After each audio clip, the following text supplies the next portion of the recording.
This is Hidden Killers Live with Tony Bruschi and Robin Dreeke. Well, let's start out the week with the Duggars, shall we? We've got a lot of reaction to this story over the last 72 hours. So we're going to get into it because there's a lot of confusion, a lot of complicated dynamics in this story. It's kind of picking up where we left off a couple years ago with Josh, and now apparently another sibling. I guess when you have 19 kids and counting, I guess your odds do go up a certain amount that there is going to be some level of criminal behavior, but then you start to see a pattern of the same sort of things over and over, and it starts to make you go, what's going on here? So we're going to do just that, and I want you guys to weigh in the comments section on YouTube and Substack or Facebook or wherever you're watching us and listening to us right now, so you can be part of the conversation as well. With me, as always, Robin Dreeke, retired FBI Special Agent, Chief of the Counterintelligence Behavioral Analysis Program. So the Duggars, they're here in my town. Like, I've run into them several places over the years. I opened the door for Jim Bob not that long ago at a burger restaurant. And I didn't even realize. I'm like, oh, and they just kept coming. It was like a clown train. You could tell by the tribe behind him. It was literally like I'm there, and I'm like just like opening the door, like as you do, and I'm like, he looks familiar. I'm like, oh God, it's them. And then they just kept coming and coming and coming and coming. And they were, I mean, it was just a simple interaction. They were very friendly and polite. I was polite back. I was hoping to God they hadn't seen me go off on rants about their brother, which I don't think they did. But they don't do social media till they're married. Yeah, it was that part of the. Is that part of the thing? Is it like once you get married, you may use the internet? Yeah. Oh, so Tony, we're chatting before the show. This weekend was all about learning about the Duggars, and that's why I'm smiling. I love myself a great cult, God. Man.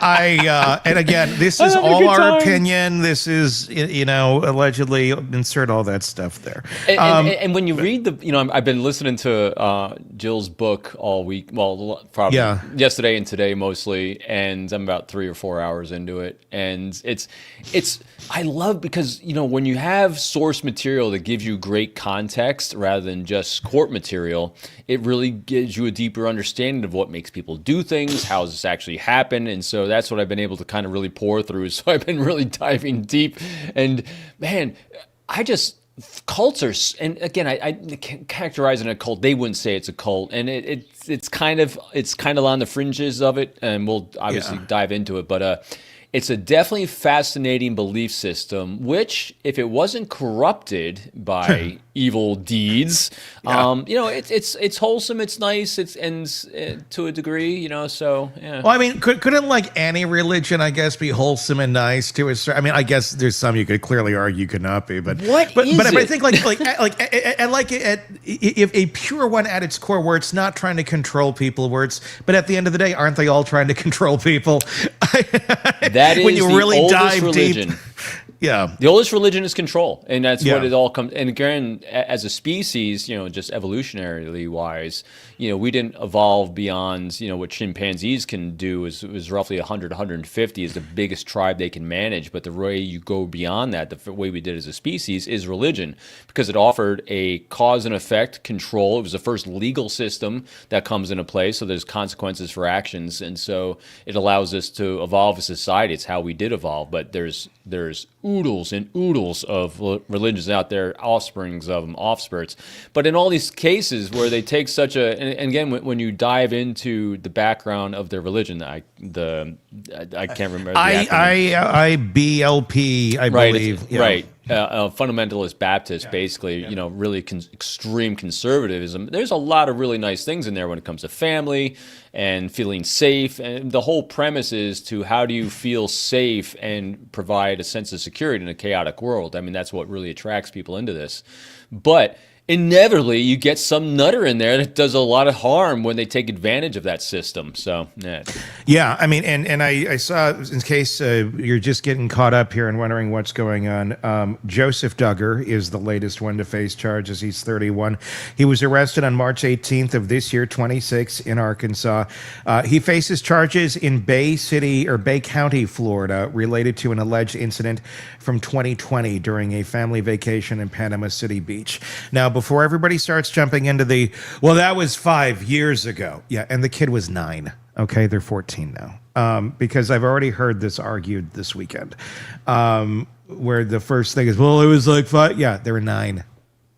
They don't know what that. Good luck figuring out what's happening to you from those that are around you that are supposed to be respectable, trustworthy, and very godly adults.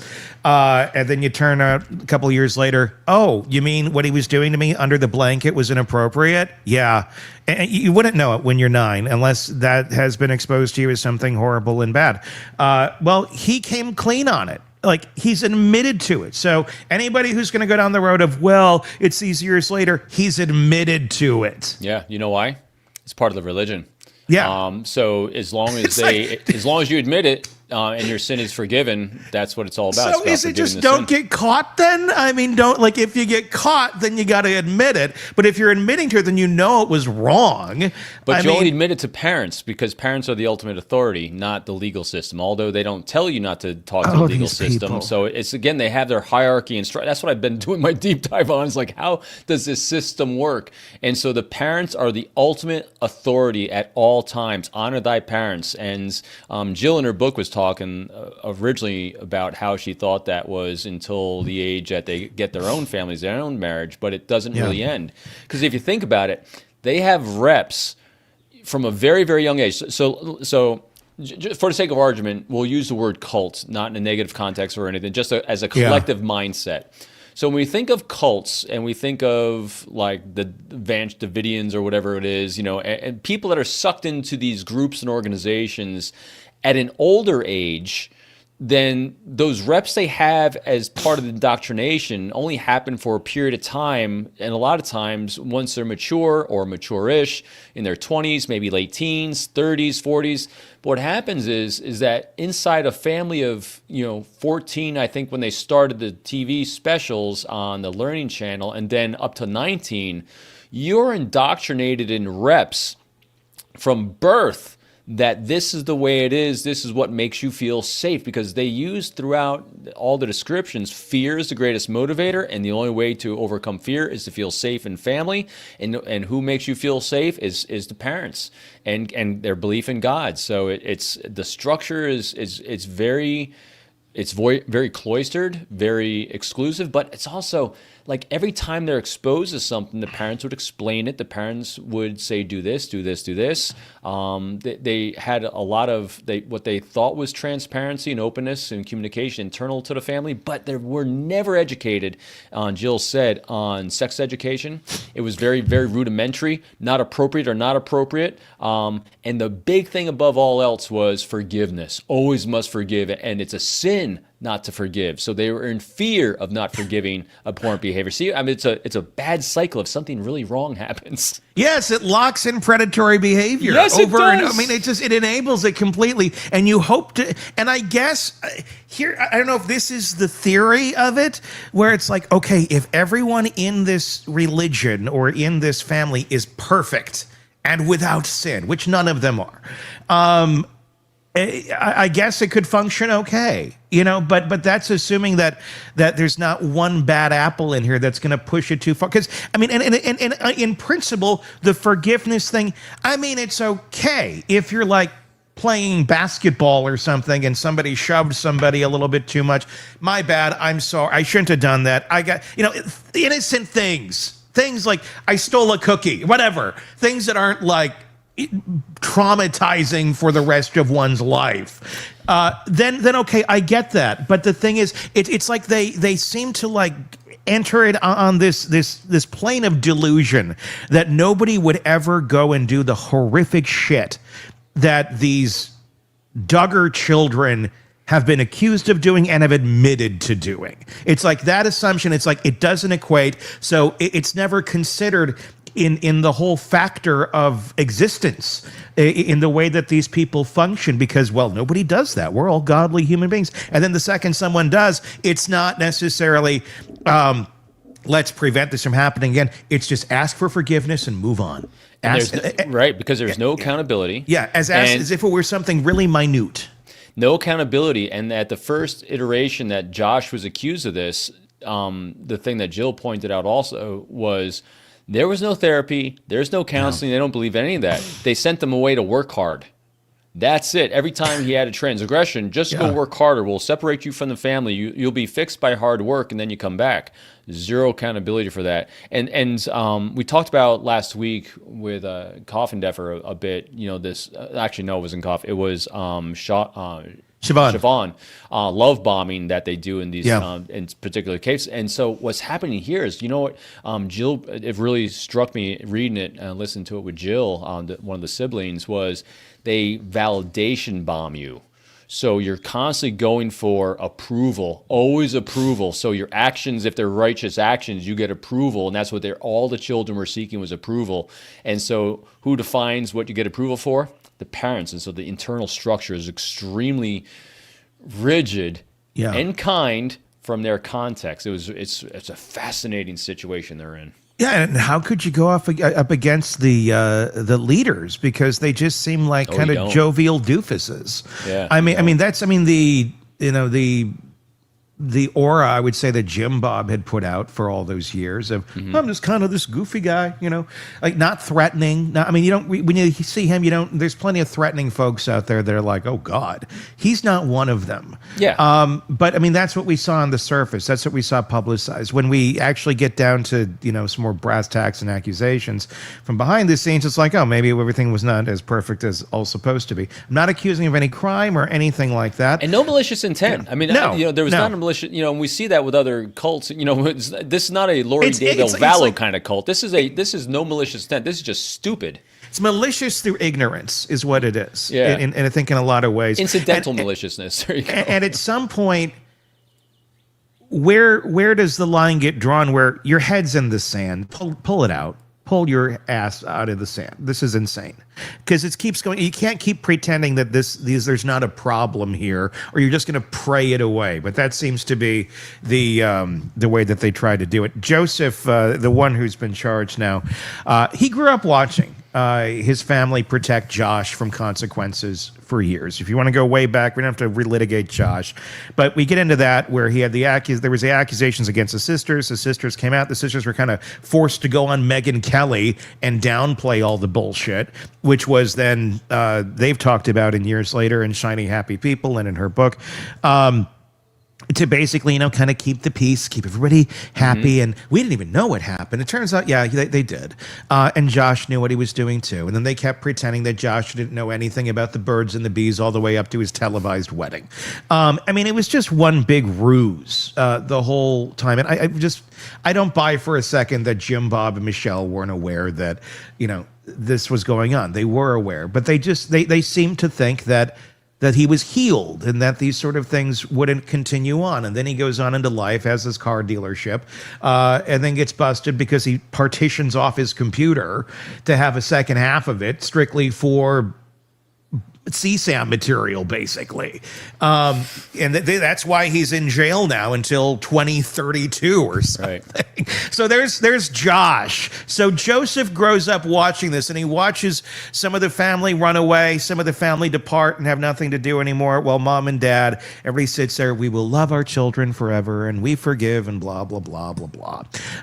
So when you have this going on, and basically there's not any real consequences, I guess, to the actions from within the family. It's still love. It's still this. Mm-hmm. Yeah, Josh is away. Josh's reaction to this has been, we'll get to that in a little bit. He was calling it, he used a term that was insane.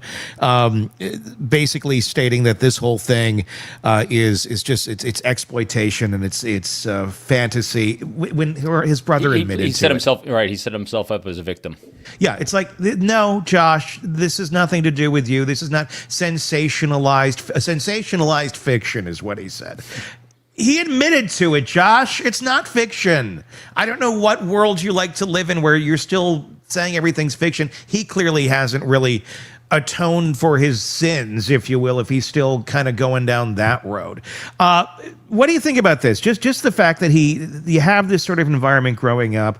You have a brother who had been accused of these things, has been found guilty of these of offenses, in this range. Is it remotely shocking at all then that you have another sibling that somehow seems to go down this road? I mean, even worse road, I would say, than Josh, because he's a grown-ass adult.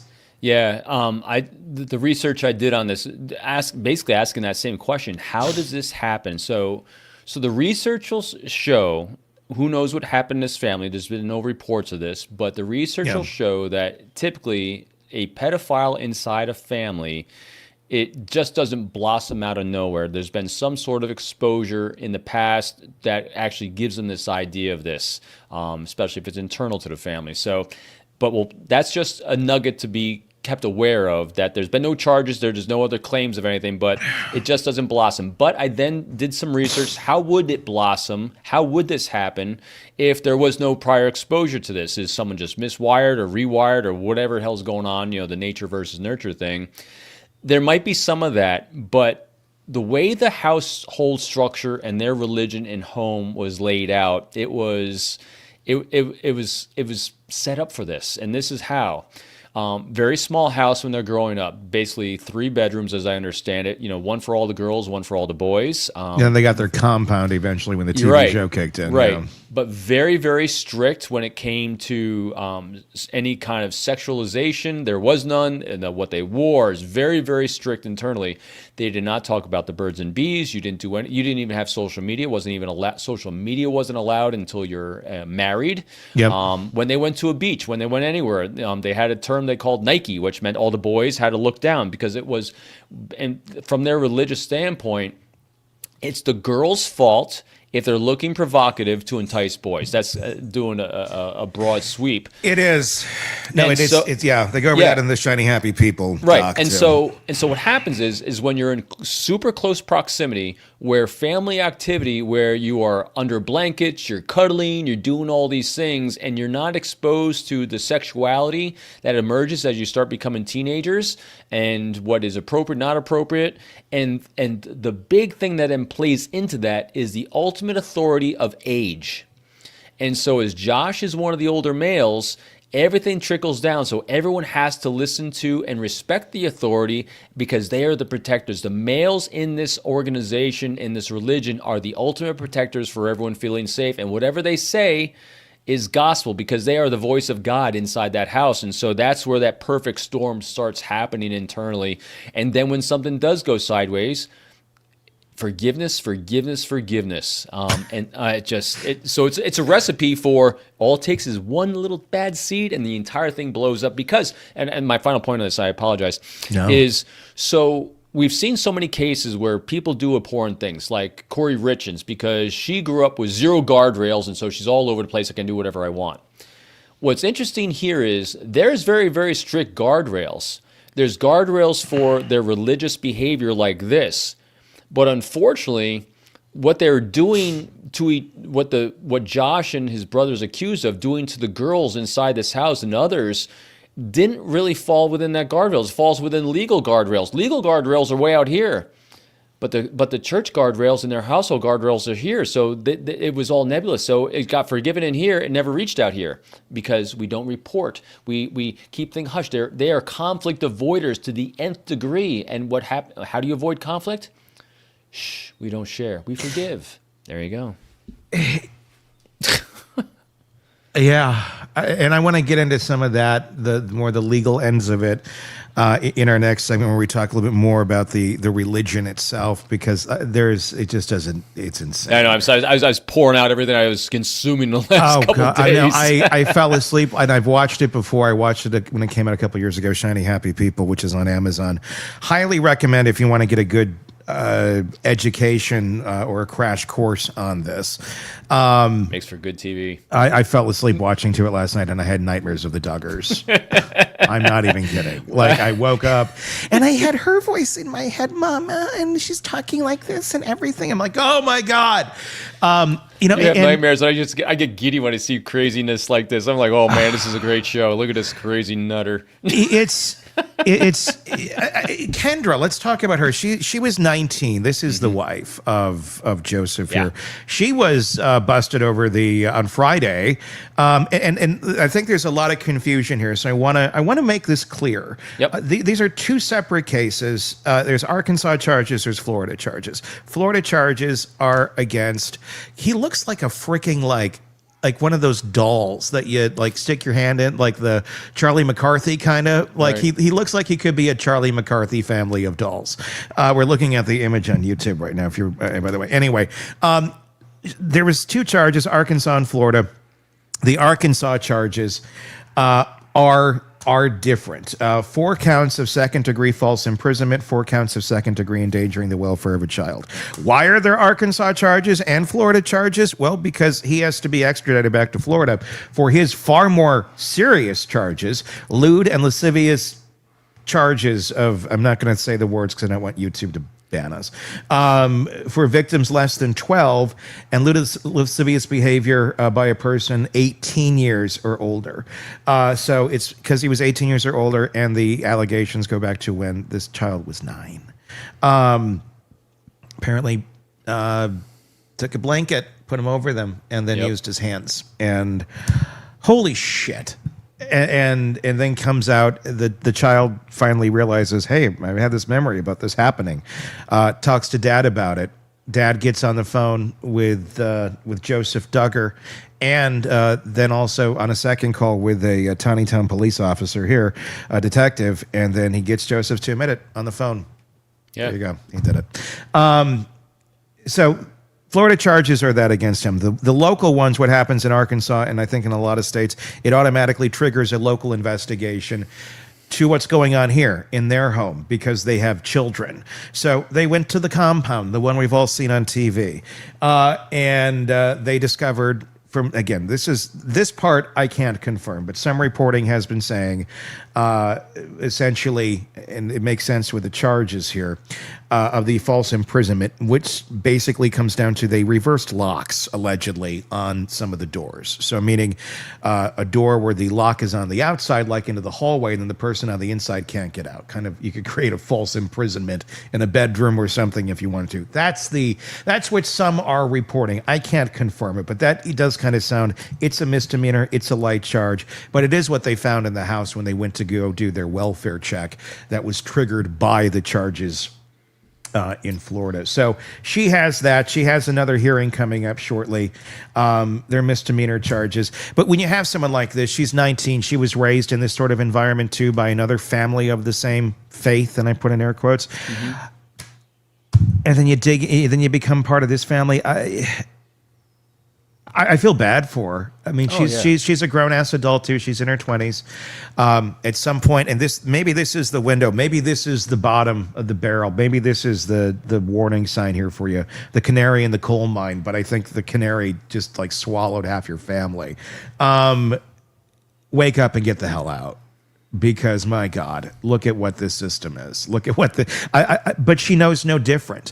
And that's got to be such a difficult thing. I mean, you got Jill, who's written the book and has come out talking about her experiences. I guess start looking at other folks who've left this system as a starting point to try and figure out a path out. I mean, what do you think here? Is this something where somebody hits this moment and they need to say, okay, no more?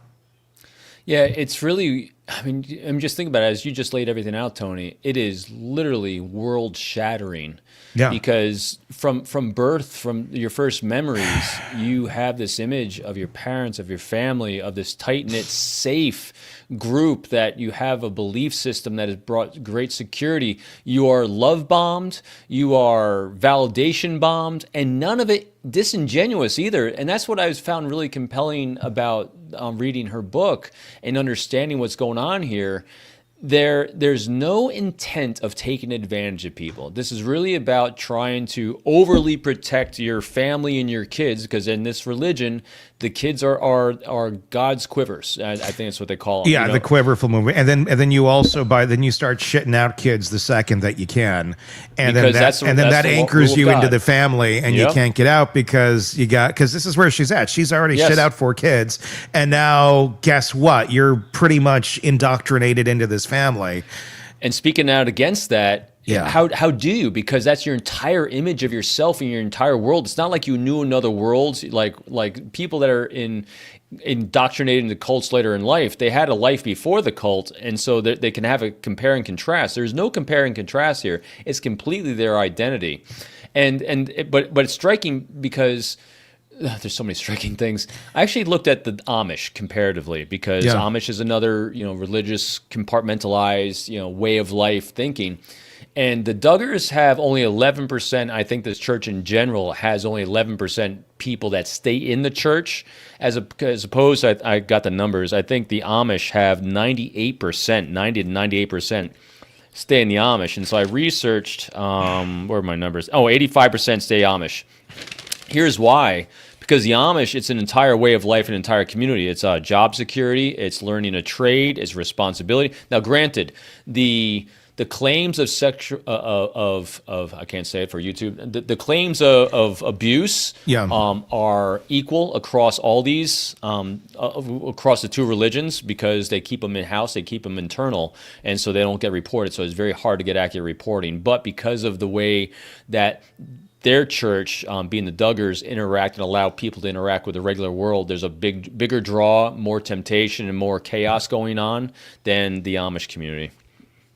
It's interesting. It is, and we're going to get into to the structure of the. I'm sorry, am I jumping ahead on us again? No. We're actually going to do that right now. We're going to start jumping into the structure of this of the IBLP and really what has formed. What is the recipe? I mean, the Duggars basically, they're their own mixing bowl. They made their own recipe. They're kids, and this is what we have. But what was the recipe? What was the bigger mixing bowl that made the Duggars? What created Jim Bob and his wife? What was behind all that? That's what we're about to get into in our next segment. Be sure to press subscribe so you don't miss it here in the feed, and give us your thoughts on this piece in the comment section on YouTube and Substack. We'd love to hear from you.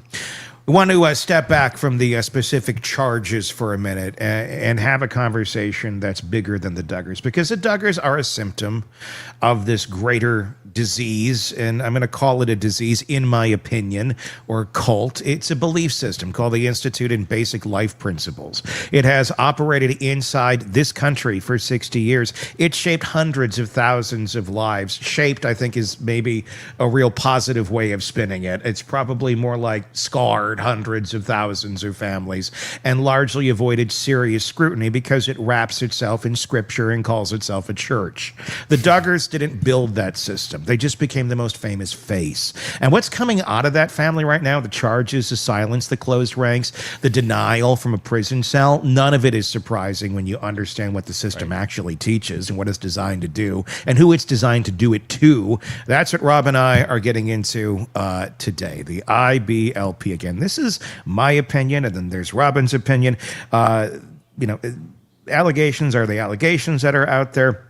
This is an opinion piece. And no expert on the church itself, just really what we've been researching and applying what we understand of the structure of what we've been reading about the Duggars and apply it to human nature on that. Yeah, so there's that. And it's not Mormon. St. Martin put that in there. No, it's not Mormon. It's a Baptist offshoot. Yeah. I mean, it's interesting. This weekend, somebody I was talking to that made the comment of, well, it was 5 years ago since it happened. This little girl's coming up. Yeah, you mean like she was, because somebody said, you mean third grade? Yeah, I mean like third grade. Meaning Joseph Duggar found it to be a great idea as a 20-some-year-old to go get a blanket and put it around him and a third grader that wasn't his own child, and then have whatever the hell he's doing with his hands. Yeah. This is the folks we're talking about. Yeah. Part of the IBLP. This is part of their religion. Okay, so let's talk about this, because they have this this teaching, the umbrella of authority that they invented, where essentially you have the church, and then below that you have the fathers, and then below that you have the wives, and below the children. And basically, it's as long as you're looking up to the closest umbrella to you, nothing can ever get at you, assuming the umbrella above you actually wants to protect you and not do horrible things to you. That's where the problem seems to arise, when they seem to have a lot of these folks around that they have broken umbrellas, to put it nicely. Yep. Robin, we're talking in the last segment about this a little bit, where basically if there is an accusation or something horrible that comes out, take, for example, the accusations of the 13-year-old in Florida that Joseph has allegedly admitted to, that happened when the girl was 9, they would not report this to the police, because in their mind, that's not something you do. You go handle it internally with dad, and then then as long as dad says, I'm sorry, I guess everything's okay, and according to them. If this were a business and this were like in the handbook of don't report this shit, just go to HR, I think they'd be shut down pretty quick. But because we put the magical R word in front of it, religion, it's like, oh, it's okay. It must work out good. You said the word God in a sentence, didn't you? I guess he'll protect us from everything. Yeah, and the father, the patriarch, is the end-all, be-all in this entire thing. They are the protector. And what I found really interesting about this concept, you would think in situations where you have this kind of abuse being reported very accurately, very descriptively, that but it looks like from the outside it's being covered up by this patriarch. Mm-hmm. But at the same time, though, if law enforcement gets involved and comes in, they're telling and instructing everyone, be completely transparent, be completely open, be cooperative. Yet what's interesting is that the children in these situations live in fear of disclosing, because that goes against what they've been taught for their entire lives of honor thy parents. And so it can have that impression from the outside of they're cooperating, they're doing all these great things, but at the same time, though, are they really? Because they're still honoring the one thing, the only person that matters is what the father thinks. And if I don't get the approval from the father, nothing else in life matters, because that comes down to that. And I can guarantee they feel guilt. Yes. Guilt for coming forward and doing this, because now they're blowing up this family and they're doing this. And I can assure you there's passive aggressive shame that's going around. Shame's the motivator. So shame, and Jill even talked about it in her book. So remember, one of the greatest motivators is fear of human, fear is one of our motivators for action. And the way we fear, the other one is shame. And so what they'll do is, if you don't adhere to the protocols, if you don't adhere to seeking forgiveness, and more importantly, giving forgiveness, shame. Yeah. And they will avoid shame at all costs. And so you see the battle that's going on internally here of these poor little children. They're God, what a mess.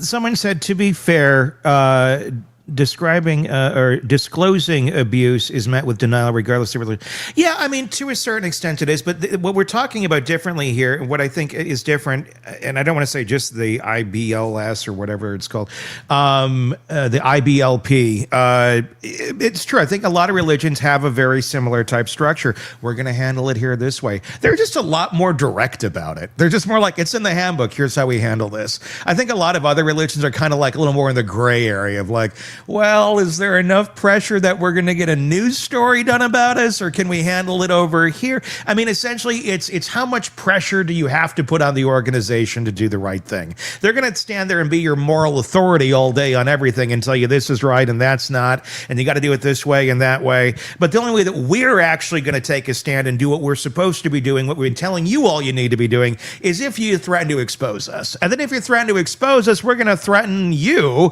by going after, your morality, and you're going to be excommunicated in this and that, and we're going to take away your inheritance if you say anything negative about our family. Let's sign a few NDAs. Jim Bob's good at that. I mean, it's just insane. It's insane control, and it's being executed by these people who are claiming they're just the moral authority because of their religion, and they seem to be completely tone deaf and blind to the actual actions that they're taking and how the rest of the world perceives them. But they've also been conditioned to not give a shit either. I mean, it's really this kind of magical cacophony of, I don't care what anybody thinks about me. I'm going to be the moral authority. I'm going to do the exact opposite of what I'm telling everybody, but somehow I'm still justified if I just keep telling myself this, and the few people around me just keep reinforcing my ways of thinking. It's interesting. And also Robert Pickett said something about, political parties, agendas. Yeah, so I actually looked up the numbers on this. Cults, religions make up 51% of the cults on average around the world as the pure definition of cult, and then political parties and all these other things make up the other 49% if we're just looking at numbers, as Robin does. And so, sorry, Tony, I had another point based on that. I was riffing off of what you said. I can't remember. How does anybody look at the picture of this family and go, there's not something really wrong going on here? Because it's not 1847 and we have birth control. Just looking at the family and just going. That's attractive. So Tony, I looked at this. So again, let's do our thought experiment. Remove the horrendousness that we've seen. Say you are in a world that you're not around or been exposed to a lot of really, really healthy people. You've been in a world of chaos. Because this, you think in terms of what inspires a family to start following this path. Well, say that you're in a world of chaos, and so the mom, Jim Bob's wife, she originally was not part of this. She got part of this because of her husband. Yeah. So here you are, you're in a world of chaos. There's a lot of unhealthy things. There's a lot of maybe sex, drugs, and rock and roll going on. And then you have an opportunity to calm the chaos in your life, and you see a photo like that. And again, you're not looking at unhealthy. You're looking at, wow, family, community, safety, guaranteed social networks, friends. So that's the attractiveness. Because I looked up, I said, what would attract someone in 2026 to want to voluntarily start from nothing and go into that? It's those things. It becomes attractive to people, not weak-minded people, just people seeking some calmness, some serenity, some community. So that's the attractiveness of it. And the sick part about it, I remember when the show was on TLC years ago. Mm-hmm. I never really watched it. I would watch Trading Spaces and I'd see the promos for it. And I remember tax credits. Tax credits galore, I guess, too. But and this is just the one that was there's tons of families like the Duggars that are out there. They're just these ones had a TV show. Yes. Relying on the other kids to raise your kids is essentially what they ended up doing. Oh, they had a buddy system like Navy SEALs. They did. Sorry. They had a buddy system. Yep. and they talk about it. And it looks all lovely and neat in your 3-minute segment on 19 kids and counting, or counting on, or whatever. And it's always this is enduring. Look, they're learning how to be grown-ups and taking care of each other. Yeah, that's all fine and well to a certain extent, but they're kids raising kids at a certain extent. So is that part of the breakdown here? Because look, Josh was a kid raising kids. He was one of the older kids, so he had some sort of moral authority to a certain extent above the other kids. I'm wondering how much of that, when you get into these sort of dynamics where you have kids without reps who are teenagers, who are riddled with emotions and riddled with hormones and no life experience and very little guardrails, or actually very strict guardrails, little education, just I guess. Appropriate ones. Yes, there's guardrails, but nobody knows why they're there or how they're there or what they do. And when they're not educated on any of these sort of things, and then you end up with this nightmarish scenario that some of these kids went down and then end up going into adulthood, I guess, and finding a proclivity to enjoying it. I just think like that recipe right there, this idea of, well, okay, you're this moral mom and dad. You don't have the bandwidth to to parent these kids. There's not enough of you to go around, even if you tried. So the good percentage of the parenting comes from someone who's not that much more experienced in the world than themselves. And God knows what other sort of misguided thoughts they may have. These boys, clearly there was an issue with at least one of the other boys who thought this was a good idea. And now there's a second one. So I'm going to guess, I don't know, the conversations amongst the boys maybe should have been a little more, I don't know, parented. I really wonder what was going on, what was being discussed, and how much was just looked at as, well, boys will be boys. And then this nightmare happened. I don't know. But I mean, I feel like when you put the authority to help raise other children in the hands of other children, you might get some bad outcomes. Yeah, it was children raising children. Again, this is just according to Jill. The parenting that was going on in the house, and she says her parents were extremely loving and everything, but it was at night. The girls would be in their room, the boys would be in their room, and then Dad would sit in the middle, and he would preach to them. They'd do their Bible study at night, and that was the parenting. But during the day, they had their buddy system, just like the Navy SEALs do. You don't get anywhere without your buddy. And so it was adolescents raising adolescents. Yeah. But, and again, how did they reinforce that? That was where they got that validation, that acceptance. So that's what they kept seeking, was they kept seeking more responsibility as a sibling, because that's where they got their attention from, was the accolades they got from raising their siblings well. And the guardrails, the rules, and they put the rules in place. The only rule there was exactly what the Bible says in my interpretation of it. You just stay within these guardrails right here and you're fine. The problem that this manifested was when it came to sexuality, it was ignored. It was like suppressed, ignored. You don't talk about it because that's a sin. You can't even think bad thoughts because that's a sin. Which is insane, because it's their brand. Their brand is effing like rabbits. But it's like, we don't speak of this. We don't speak of how the sausage is made. It's a control system put in place in an uncontrollable situation. It is, and it's just enough. They hit all the right points with all the people at the right moments in their lives to make them go along with it, to make them think, oh, this is warm and fuzzy and lovely. They had half the country bamboozled that was watching this shit show, and then they're all shocked when it all goes to hell. And it was also homeschooling, too. It was homeschooling, but not homeschooling from what the state put out as homeschooling, but it was actually the religious homeschooling that actually the church itself created the schooling program.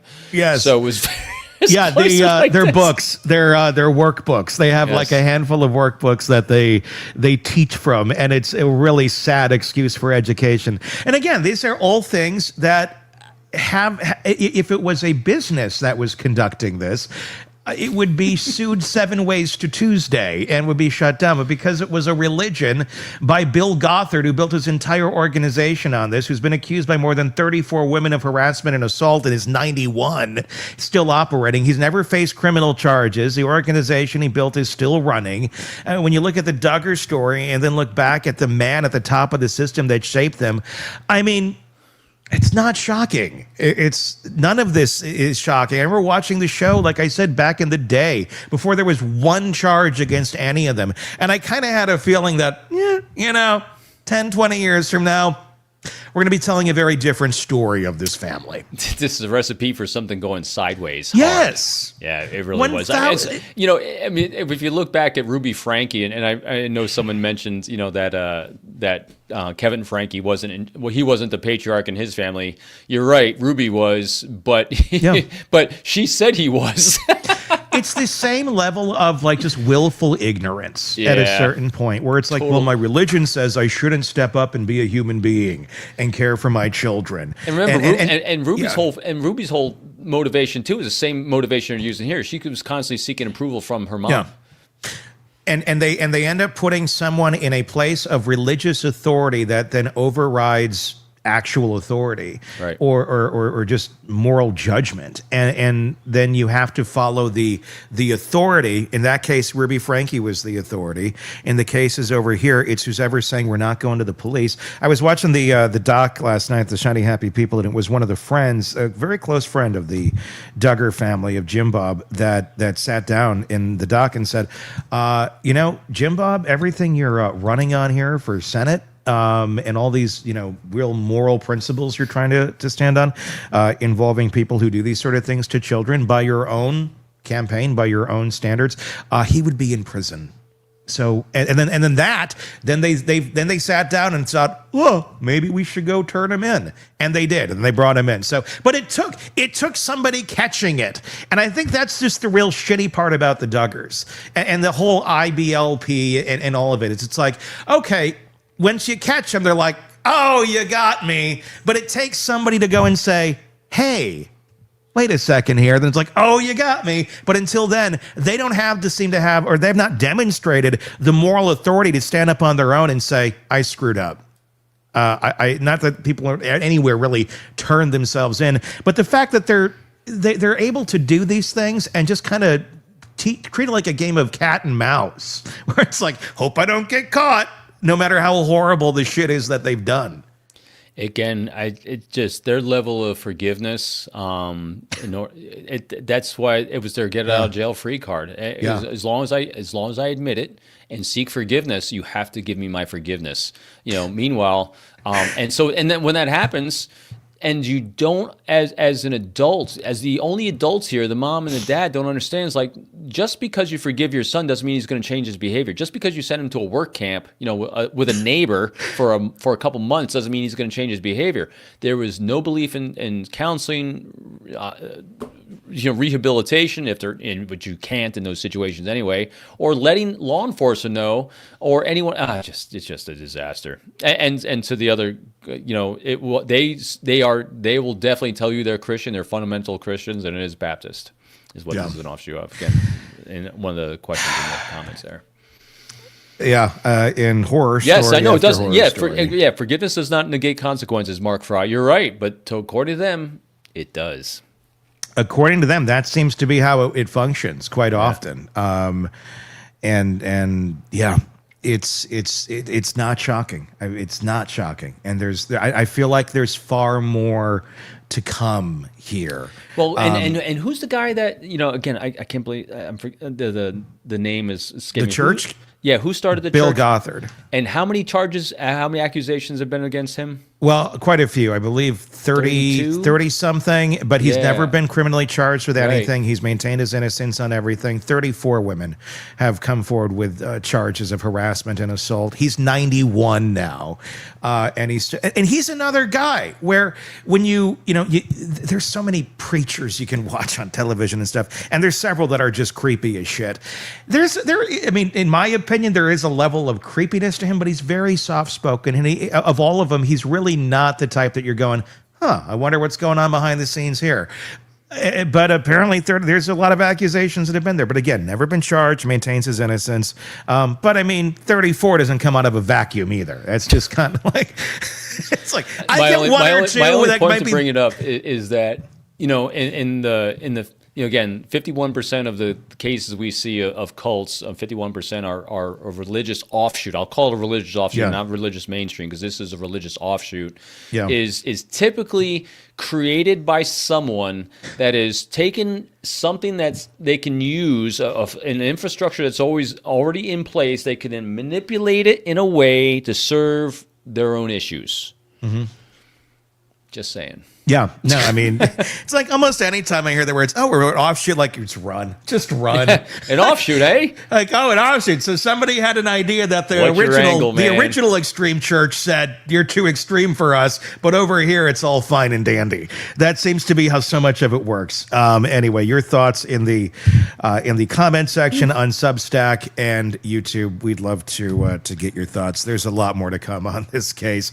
All right, let's move over to another one that we've continued to watch. More questions that continue to come in. Nancy Guthrie, we're going to be turning this over to you guys, some of your questions, and we'll do our best to answer them in the comment section on Substack and YouTube. Tammy True Crime on Instagram said the family just put out a statement themselves asking Tucson residents to search their memories. Not law enforcement. The family is asking this after 49 days, and they're going back to a very specific date in January. I believe it's the 11th. Right. What does that mean when the family, stops waiting for the investigation to reach people and starts doing it themselves? Starts going to the community, saying, "Here's the dates I want you to look at, and here's why." That's interesting to me. It's almost like we're overstepping a little bit, but sometimes I think you kind of might need to. Yeah. So when Savannah and her family came out with this one, once again, I think they have their shit in line more than anyone else. Yeah. Because when you think about it, because as soon as I saw the statement, I loved reading statements. I love watching statements because, you want to kind of assess what's going on, how's it being made behind the scenes. And Savannah, each time, she's actually had a very specific intent about who she's targeting in her message that they're putting out. Remember, the first one was intended for the perpetrator. The second one is giving grace to perpetrator. And then the next one, I think, was about the people surrounding the potential perpetrator. This one is now targeted towards the people in the community. And I think it's just a really good job she's doing to make sure that she is staying on top of it, because with mixed messaging, with weird messaging, with cryptic stuff from law enforcement, and not law enforcement, but just really the sheriff in general, I think looking to her for clear messaging is all she feels she can do. Because again, what you're trying to do is you're trying to feel in control of an uncontrollable situation. So at least you can control her messaging. So I thought it was a good reminder to folks. Those dates, I think those dates are important because that's what law enforcement is focusing on, because they do have those still photos of what looks to be the porch guy at another date staking out her house, Nancy's house. And so they want to really remind people, check ring cams, check Nest cams, check your surroundings, jog that memory for anything that wasn't on the date of Nancy's disappearance, but backtrack to that January time frame so you can kind of see what is in your mind to try to give a tip or a lead to kind of move this thing forward. Here's another one. The FBI is now going around asking about people who moved out of Nancy's neighborhood right before she disappeared. I know I've seen rumblings of this online too. One person says that feels huge to me. Am I reading too much into that, or does that tell us something about where this investigation is actually pointing? Thoughts? Yeah, I think it's a good move, because out of sight, out of mind, if you move from an area, you're not really thinking about it. So I think it's hitting two possibilities here. One, if you're moving out, you might still have things that you saw, but you dismissed it because you're too busy with your move. And so that's one thing, kind of jog the memory. But also, if you're moving out, who knows you're moving out? So I know one of the theories out there is that the porch guy or the perpetrators of this might have used another house or a vacant house or a house that was in the process of moving out as a staging point. So I think it serves multiple things here. Again, just because, and I think it's important to remember too, just because law enforcement wants to explore possibility, it doesn't mean they think it's this possibility as like 99% is the truth. This is how you flush out leads. If it comes up as an idea, like we've said numerous times, you get 40,000 leads in, probably 30,500 of them are going to be garbage, but you have to flush every one of them out because you just don't know. And also you just don't know, because you're following up on this one lead or this one idea, doesn't mean that you'll get another jog of memory. Someone's idea will go this way. It's over here. So it's usually going to be 1 or 2 degrees of separation of what you're searching for. Yeah. But you can only find that 1 or 2 degrees of separation if you do this. So they have to flesh it all out. And I think everyone needs to also remember, too, a lead does not mean that it's leading you to necessarily, once you hit that lead, to the actual perpetrator. You said it much better than I was trying to. Yeah, that lead is leading you to some information point. It could be, if that's what they may think, but I don't think that's the case here. It's leading to someone who may have just some information, and they may not know what sort of information that person may have. It may just simply be, yeah, I moved out on this date. Did you have any cameras around your house? No, I didn't. Did you see anything around? Like, No, I didn't. Okay, done with the lead. And that may be it. If the lead has nothing to give you and they can prove that they had nothing to do with it, that may be as far as that lead goes. I think a lot of people, when they hear lead, they think at the end of every lead is going to be, the hot fudge sundae with the predator on top. I don't know why he'd be on a hot fudge sundae, but I guess that's just what we're going to go with right now. Well, it's about getting the creative juices in your mind going to kind of get the people thinking in terms of this and talking these things out and talking with law enforcement or even just talking amongst yourselves, because you can only start remembering things once you start putting things on that palette in front of you. And so that's what leads are there for, is just you start the brain working, because again, just because you start here doesn't mean that it's going to not go here, here, and here. I mean, it's really just keeping the doors wide open, especially when especially when it looks like they, in the situation you are now, is they have nothing super solid, like they're following a track, because this track is definitely going to lead to the perpetrator. No, they're pinging in everything they possibly can.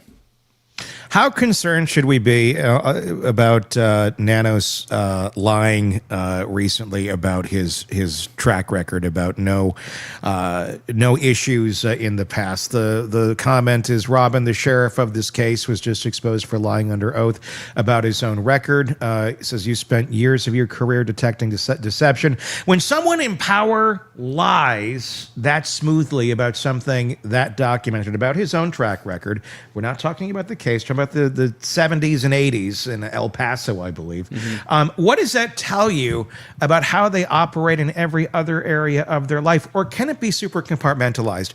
Could it mean absolutely nothing, that people, as you often say, they're going to be operating in their own self-interest, and if their own self-interest is not talking about the disciplinary measures from 40-some years ago, and the odds of ever coming back up to light are slim to nil, he might lie about those, which he appears to have done.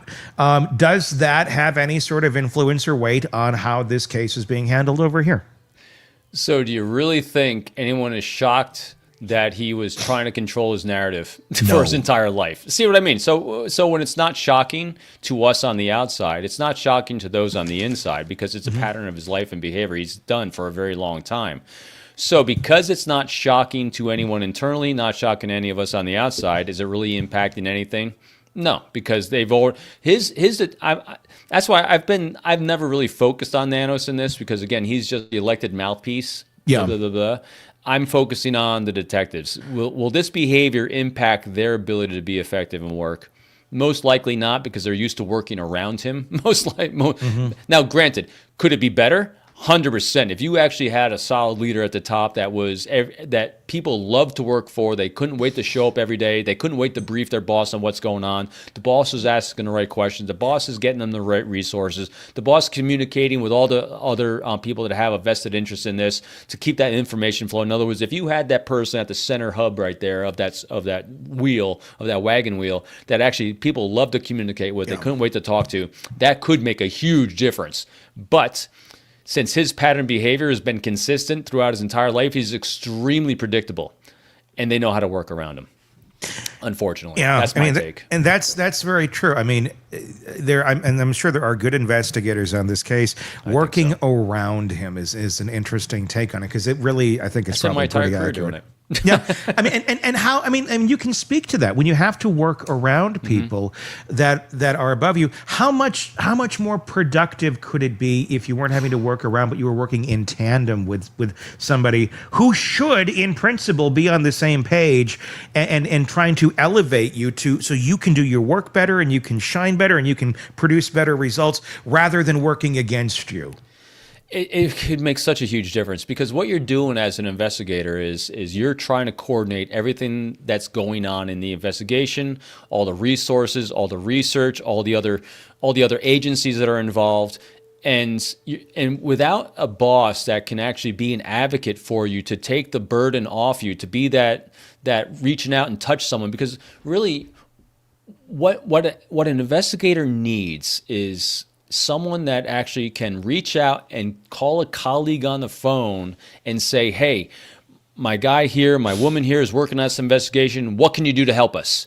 Instead, the investigators themselves are having to call their contacts, call their friends, say, hey, I need some help. And so it takes more bandwidth away from them because they have to be the point man doing this. Rather, it would hopefully be your bosses that are doing it for you because they are in position. I remember when I was still in the FBI, they're the most important thing for a resident agency to have from their boss.